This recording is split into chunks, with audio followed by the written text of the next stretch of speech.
What do pandas, embassies, cockroaches and cocktails have in common? They're all part of our show this week. Talents Marce, Mandi and Krige give us a final spin around Bangkok before we head off to Malaysia. Welcome to Bangkok. We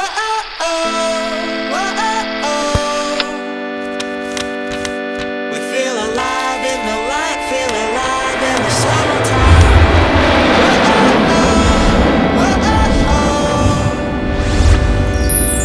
And we are breaking free now wherever we go.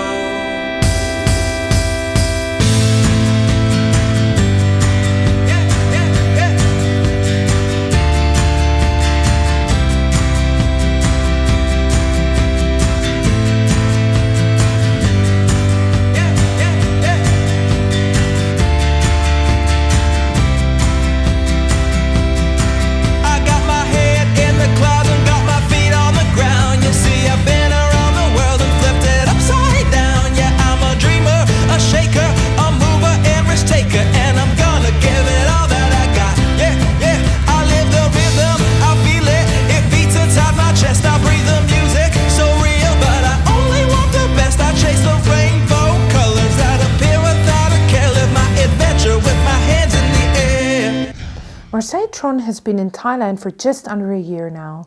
He came over to do his TEFL qualification and is now teaching in a local suburb in Bangkok.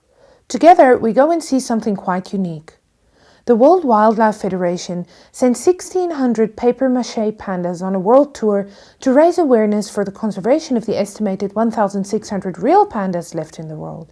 We caught them on their final destination in Bangkok. In South Africa, in Johannesburg, I worked for Lanseria International Airport, and then after that I decided I need to make a change in my career, and I decided to come to Thailand to broaden my opportunities or learn a different culture and just experience the world. But currently I'm teaching at a school in Don Muang, and I'm teaching English reading and writing. I've been in Bangkok for 3 months, and first of all I started doing my TEFL course in Krabi, Thailand, and then we went to Chiang Mai to complete the course. I completed my course with Intrust TEFL, and they were pretty good. They had all the connections that they promised, and everything was pretty much sorted from the get-go. We're currently now in Wireless Road in Bangkok, central Bangkok. This is where most of the residences and the embassies are. It's very built up, and yes. So you'd probably, most of the staff that work at the embassies would just sneak out to come and have a meal, you know, in these side streets where it's rather cheap and quick, because they couldn't afford, you know, most meals at these lavish places. Yeah. But isn't it wonderful to see how these two kind of faces of Thailand go together? Right? It's quite a contrast because, yes. You have Rolex over there, and you've got the American embassy up the road, and here you've got the white. Yes. The biltong. I miss the biltong, yeah. And the meat. Yeah. The meat's a bit different. Is meat a problem here? Yeah. Why is it a problem? You never know what you're getting. I'd like to say hello to my mom and dad. Yeah. Hello mom. Hello dad. Like Bangla Road in Phuket and Walking Street in Pattaya, Khao San Road in Bangkok is by far the biggest hub for tourists and expats. The pedestrian road is cluttered with local and Western bars, restaurants, food stalls, shopping, massage parlors, and anything else you could possibly think of. Something for everyone. Literally everything can be found on Khao San Road, including some dubious entertainment in the form of massages, go-go, and ping-pong shows. Most South Africans who live in Bangkok would advise you to stay away, as Khao San is infamous for being a tourist trap, but we would recommend that you visit it at least once in your life, if only to see the things you won't see back home. Anything and everything has a price in Thailand. Even university degrees, diplomas and driver's licenses are on sale if you look for it. The road running parallel to Khao San is quieter and has some places with amazing atmosphere.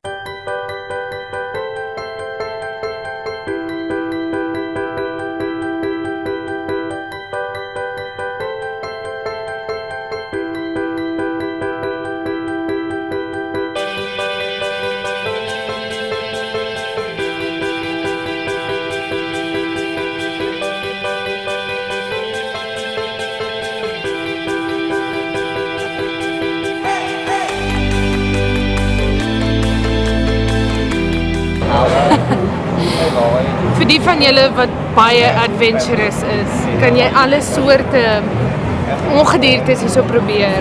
Daar's spinnekoppe, daar's krieke, daar's sprinkane, daar's skorpioene, daar's cicadas, enige ding wat jy wil, kan jy probeer as jy braaf genoeg is. As jy nie braaf genoeg is, soos ek, dan neem jy net 'n foto en dan betaal jy 10 baht. 10 baht is R2 of R3.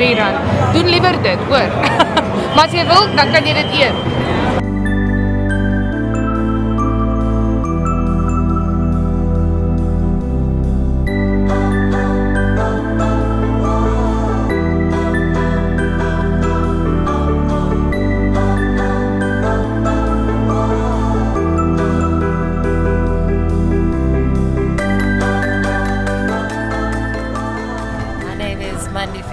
I'm 27 years old. I'm from Cape Town in South Africa, and this is my brother. My name's Krige.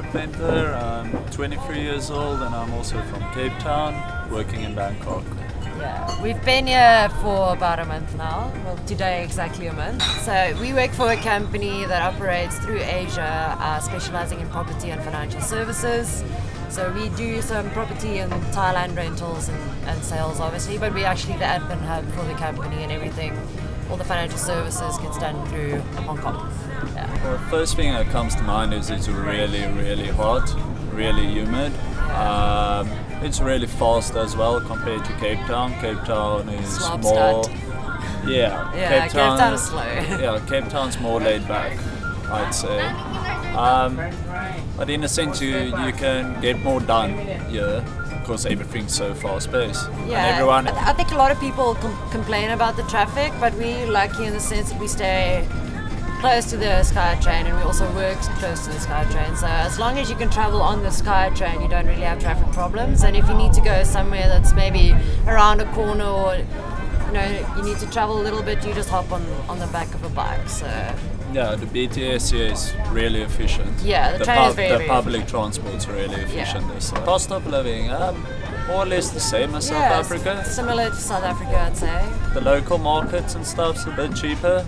I think that the things that are targeted towards the tourists is obviously more expensive, but if you're willing to eat food from the street, or the local foods that they eat, it's actually quite cheap. Yeah. Ladyboys, I'd say ladyboys. That's basically men, transgenders. Yeah. I don't have a problem with it at all, but they're really, really adamant. They would just grab you in inappropriate places. Yeah, they're like the Farang boys. Yeah. Yeah. So I don't have the best experiences with that, but if that's your cup of tea, go ahead. Yeah, it's nice to experience the culture as well. I mean, there's a lot of temples and... Yeah, there's a lot of culture in Bangkok. Yeah. My dog. Yeah, I miss my cat. But we probably have to say that we miss our parents. Yeah. And our friends Mom as and well. Dad. But yeah, we've only been here a month. I guess we'll get more homesick after a few months, I guess. I don't think you'll really get that homesick in Thailand though, because it's like being on a permanent holiday and there's so much to do. So yeah, you're busy the whole time. I think you'll miss the people from back home. Yeah, if you have Skype, it's fine. Yeah, Skype works. Yeah. What are Thai people like? Well, it's called the land of smiles. Like everyone's so nice here. They're generous, and they will go, even if they don't know you, they will go out of their way to help you. Yeah, even if they don't speak English, they'll always try and help, and they're probably some of the most hardworking people that I've met. Yeah, I think Bangkok is a really nice place to stay. If you're coming with South African currency, it's affordable. There's so much to see and do. And don't get too heavy caught up in the party scene. Yeah. We spent a total of 4 nights in Bangkok and made a point of staying away from the typical tourist areas like downtown Bangkok and Khao San. With excellent and cheap public transport, it's really easy to save on hotels a little further out of town. Here is a breakdown of our budget for 4 days in Bangkok. Our last Asian destination is Malaysia. Next week we hit the road from magical Malacca to Kuala Lumpur to meet Pretoria housewife Alna and Joburg mom Kaz. They show us around KL and enjoy some local delicacies within. Batu Caves, Cameron Highlands, and finally some diving in Perhentian Island are also in store. We look forward to sharing it with you.